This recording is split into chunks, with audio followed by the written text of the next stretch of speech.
Press मित्रों को मेरा सलाम।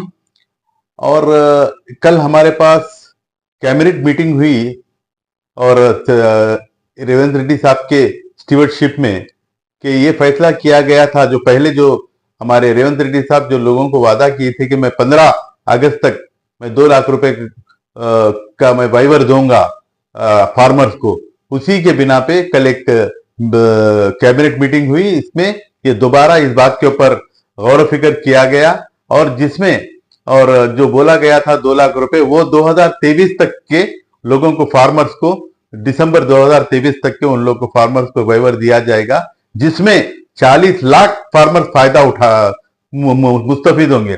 ये बहुत बड़ी अचीवमेंट है हमारे तेलंगाना गवर्नमेंट के लिए। और तेलंगाना और देखिए ये मुख्तलिफ चीजें में हमारे पास मुख्तलिफ बातें, मुख्तलिफ चीजें हमारे तेलंगाना में जो सियासी हलचल चल रही है गैर मामूली तौर पे, जिसकी कोई जरूरत नहीं है। और हम लोग वो सब चीजों को देखते हुए थोड़ा सा हम लीनियंसी अब तक इख्तियार करें, मगर अब जो भी चीज हमारे सामने गवर्नमेंट के लिए तकलीफदेह होंगी उसे सख्ती से निपटा जाएगा उसको। और दूसरी बात यह है कि हमारे दिल्ली हमारे पास एक ट्रेन एक्सीडेंट हुआ है कि कंचनजंगा एक्सप्रेस जो वेस्ट बंगाल, ये हमारे दिल्ली गवर्नमेंट में गुज़िश्ता मादी में 10 साल से मुसलसल एक्सीडेंट्स होते जा रहे हैं और उसके ऊपर कोई कार्रवाई, ऐसी सख्त कार्रवाई नहीं किया जा रहा ताकि आगे कभी ऐसे कोई हादसा ना हो। मगर जब कभी भी हो जिसमें सबों की तादाद में लोग मरते हैं और इंजूर्ड होते हैं और फिर वो कुछ दिन तक बात चलती, फिर बाद में खत्म हो जाती। जो हमारा जो मिनिस्टर साहब है वो बस आते हैं मौके वारदात पर, वो कुछ पता नहीं वो क्या करते हैं, पता नहीं कुछ समझाने की कोशिश करते हैं लोगों को, ये बोलते वो बोलते, जाके मिलते, मगर कोई ठोस इकदाम नहीं करते। तो लिहाजा वो इनके वो शायद मैं समझता हूँ वो बेहतर होगा कि वो इतने एक्सीडेंट और इतनी चीजों होने के बावजूद भी उन्होंने एज ए मिनिस्टर कंटिन्यू होना मुनासिब बात नहीं है, वो रिजाइन कर दे अपने ओहदे से, कर दे। और देखिए यहाँ पर जो हमारे पास सारे हिंदुस्तान में एक अमन बेचैनी फैली हुई है। ये नीट का जो एग्जाम है उसका एक बहुत बड़ा बच्चों के जिंदगियों से खिलवाड़ हो रहा है और पेपर लीकेज का बहुत बड़ा मामला हो रहा है। इस पर गवर्नमेंट किसी तरह का कोई एक्शन नहीं ले रही और एजुकेशन मिनिस्टर बस गफलत नींद में है कि भाई क्या हो रहा है स्टूडेंट्स के साथ में, वो अभी तक उनको पता नहीं, उनको ज्यादा उसका पता नहीं चल रहा है। तो उनसे हमारी रिक्वेस्ट है कि ये जल्द से जल्द ये जो मामला हो रहा है, ये जो नीट का जो एक बच्चों की जिंदगी से जो खिलवाड़ हो रहा है, वो उस चीज को रोकथाम के लिए वो बेहतर जल्द से जल्द कदम उठाए एजुकेशन मिनिस्टर।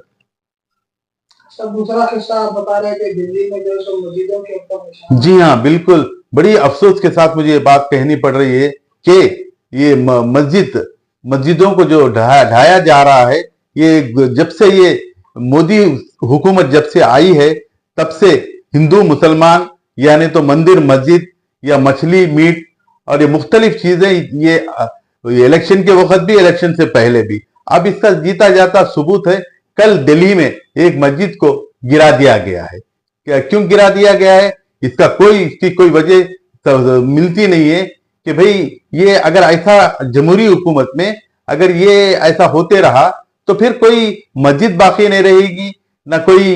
अब मैं दूसरी बात तो इसलिए नहीं बोलूंगा कि वो गैर मुनासिब है, हमारा जाहिर वैसा नहीं है कि हम यही चाहते हैं कि भाई गवर्नमेंट इसके ऊपर या गवर्नमेंट इस पे बहुत तवज्जो करे और ये आगे चल के कोई मस्जिद को कोई ढाना, कोई मस्जिद की तरफ नुकसान पहुंचाना, ऐसा कोई इकदाम ना करे जो मुसलमानों को ठेस पहुंचे इस बात से। और एक बात यह है कि मुझे इस बात से भी बहुत तकलीफ है, ये हमारी जमहूरी हुकूमत जो चंद्रबाबू नायडू साहब जो हैं, डेमोक्रेटिक जमहूरी जहन रखने वाले हैं।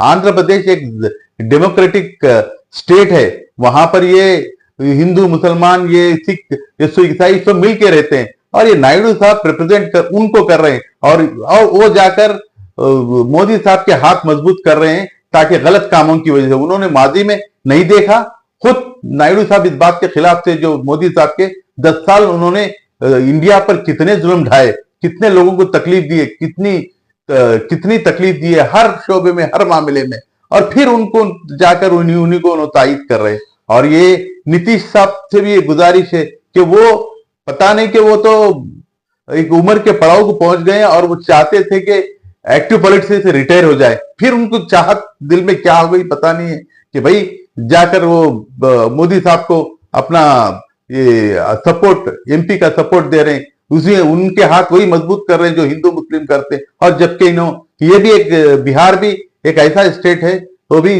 गंगा जमुनी तहजीब का स्टेट है, और वहां पर अपने स्टेट को डेवलप करने के बजाय बस इसी में लगे हुए हैं, बस मोदी की बस वाहवागिरी में लगे हुए हैं ये दोनों भी। बताया कि पब्लिक ने गलत फैसला ले लिया तो हुकूमत को फायदा, उसके ऊपर आप क्या कहना है? बिल्कुल गलत फैसला लिया गया है कि वहां पर हुकूमत जो कायम हुई है वो गलत फैसला लिया गया है। वो सब आए दिन शहर हैदराबाद में एक हफ्ते में रूल्स का 5 से 6 मर्डर हो जाएगा। क्या लैंड ऑर्डर रेवंत रेड्डी के हाथ में रहने के बावजूद भी पुलिस कंट्रोल नहीं कर रही है, उनके बताया उसके पास? नहीं, ऐसा कुछ भी नहीं है। कुछ ऐसे अनासिर ये हैदराबाद में अमन को खराब करना चाहते हैं, क्योंकि वो हुकूमत को नुकसान पहुंचाना चाहते हैं, हुकूमत को बदनाम करना चाहते हैं। हालांकि हमारा लॉ एंड ऑर्डर बहुत अच्छा है, हम अच्छी तरह से इस चीज को मेंटेन कर रहे हैं। और यहाँ पर एक चीज हो रही है कि हमारी पुलिस महकमे को हिदायत दी है, और पुलिस ऑफिसर भी बहुत अच्छा, जितने भी क्रिमिनल्स को चाहते हैं, हुकूमत को बदनाम करना चाहते हैं। हालांकि हमारा लॉ एंड ऑर्डर बहुत अच्छा है, हम अच्छी तरह से इस चीज को मेंटेन कर रहे हैं। और यहाँ पर एक चीज हो रही है कि हमारी पुलिस महकमे को हिदायत दी है, और पुलिस ऑफिसर भी बहुत अच्छा, जितने भी क्रिमिनल्स को है वो उन लोग को बुलाकर काउंसलिंग कर रहे हैं और इस रोकथाम की कोशिश कर रहे हैं हमारे, और ये बहुत काबिल सताइश है। सब आप खुशूसी आपका पब्लिक के लिए मैसेज क्या रहेगा, जो आज जो पब्लिक में यही शोर चल रहा है कि कांग्रेस हुकूमत आ गई है, आने के बाद 6 वादे किया जाता है, उसमें से एक ही वादा जो बसता दिख रहा है, बाकी वादे नहीं दिख रहे हैं, ये हुकूमत ज्यादा टिक नहीं पाएगी क्या? नहीं, ऐसा कुछ भी नहीं है। अभी तो बहुत ही मुस्तहिद काम हो रहा है। अब आप देखिए, आप ये वाइवर के लिए 2 लाख रुपए जो फार्मर्स के वाइवर के लिए दिए हैं, ये 6 जिसकी गारंटी में नहीं है, ये 6 गारंटी, उसके बावजूद भी हम कर रहे हैं। 6 गारंटी में पूरे गारंटीज हमने अमल की है। एक गारंटी है जो महालक्ष्मी गारंटी जो है, वो महालक्ष्मी गारंटी तो चल रही है, अलबत्ता वो है रैतु बंधु। वो इसलिए भी हम करें कि भाई अब तक पूरा खजाना स्कैम था, वो बड़ा स्कैम केसीआर की गवर्नमेंट में लूट कर दिए पूरे इस रैतु बंधु के नाम पे। ना कि सिर्फ कोई 50 एकड़ पे भी कल्टीवेशन नहीं है, 5 पे भी कल्टीवेशन नहीं है, उन लोगों को रैतु बंधु, उन लोग हकदार नहीं है उस चीज के। हकदार वो है कि जो जमीन पे बीज बोकर हल जोत कर जो जिरायत करता, उसको रैतु बंधु दिया जाता है। तो इसी बात से हमारे रेवंत रेड्डी साहब वो इंक्वायरी कमेटी बिठाए हैं, 5 आदमी की कमेटी। हमारे मिनिस्टर साहब हैं, जिसमें मिनिस्टर्स लोग हैं, 4-5 आदमी मिनिस्टर्स इसको कमेटी कल के जो डिसीजन में बिठाए हैं कि ये मालूम कीजिए कि कितने एकड़ पे दिया जा सकता है और कौन सही क्या है, गलत क्या है, और ये रैतु बंधु का स्कीम कैसा इंप्लीमेंट करना है। अब हम ऐसा तो बिल्कुल बिना करे तो वाले को तो अब आज हम वादा करें बोल के उनको तो है, अब जितना पहले तो नुकसान हो चुका है और उनको तो नहीं दे सकते ना। जो वाकई में सच्ची जो जिरायत कर रहे हैं, उनको रैतु बंधु के लिए जल्द से जल्द इकदाम करेंगे और उनको देंगे। सब आप कांग्रेस पार्टी सत्ता में आने के बाद आप पब्लिक में कभी रिस्पॉन्स कैसा रहा रेवंत रेड्डी सीएम बनने के बाद? बहुत अच्छा रिस्पॉन्स रहा। सीएम रेवंत रेड्डी साहब चीफ मिनिस्टर बनने के बाद शहर में लोगों में एक इत्मीनान पैदा हुआ, एक जहनी तनाव था जो खत्म हुआ, और बहुत अच्छे नए स्कीम्स आ रहे हैं, नए बड़ी बाहर से लोगों को लाके बड़ी बड़ी इंडस्ट्रियां डाल रहे हैं, और शहर फैल रहा है, चौ तरफ फैल रहा है। फैलने के बड़े इकदाम हुए हैं, मेट्रो स्टेशन, हर तरफ में डेवलपमेंट है। आपको अब बस 6 महीने हुआ हमारी हुकूमत आकर, आप और 1 साल का वक्त आप और पब्लिक 1 साल सब्र से रहें। तेलंगाना स्टेट बेहतरीन हर शोबे में बेहतरीन कामयाबी हासिल करेंगे। सब तो गोल्डन तेलंगाना बनाते हुए केसीआर ने वादे किए थे, अब जो है सो रेवंत रेड्डी के हाथ में तेलंगाना आ गया, वो पूरे गोल्डन तेलंगाना के ख्वाबों को मुकम्मल कर पाएंगे। बिल्कुल बिल्कुल। अब देखिए, हर चीज वक्त से होता, जैसा आप बोल रहे हैं बस होंगे, बस ऐसा बुआ ऐसा छुटकी मार दिए अलाउद्दीन का चिराग है, ऐसा नहीं होता है। 6 महीने बस, थोड़ा वक्त चाहिए उसके लिए। अभी तो कम से कम हमको एक पूरा 5 साल हमको मिलना चाहिए कि भाई हमारा जो परफॉर्मेंस लोगों को हम कार्ड दें, हमारा कार्ड दें, वेलफेयर कार्ड दें, हमारा हम वर्किंग कार्ड दें लोगों को। सब आपका मैसेज क्या रहेगा? मेरा मैसेज ये रहेगा कि बेहतर ये रहेगा आने वाले मुस्तकबिल में, ये सेंट्रल गवर्नमेंट, मैं नहीं समझता हूं कि ये ज्यादा दिन चलेगी, इसलिए कि वो वहां उन लोग अपना ना जहन बदल रहे हैं, ना अपनी जबान बदल रहे हैं, न अपने मामलात बदल रहे हैं।